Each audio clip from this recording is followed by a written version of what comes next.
Okay, in this video, I'm going to show you how to edit a file using idle.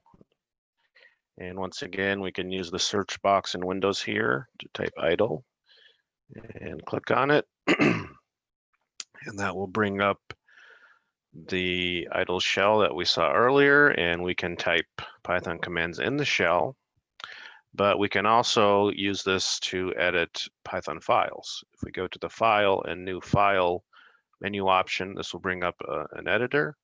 You don't have to use this editor. You can use any editor you like, but this one is integrated with idle, so we'll use it as an example. Okay, so let's type a simple Python command, just a print statement.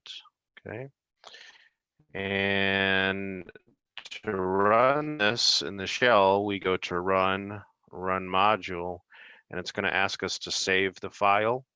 So let's go ahead and hit OK.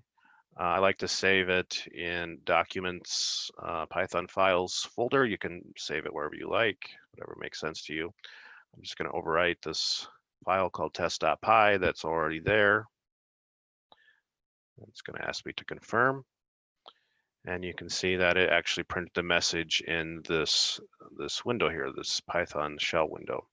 So what happened is that Python executed or ran this file that I just created. So I'm going to do another command here. This is a for loop, which we'll learn about in a couple weeks.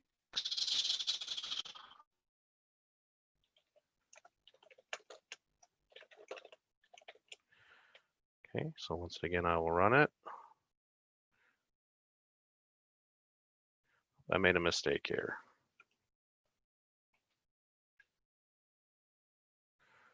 So that's an example of a syntax command. It's for I in range 10. So what happens is I will be incremented throughout the range, starting at 0 and going to 9. That's how this range function works. And when I run it, should see numbers printed on the screen, and we do. Okay, so that's it for this video, and I will see you next time.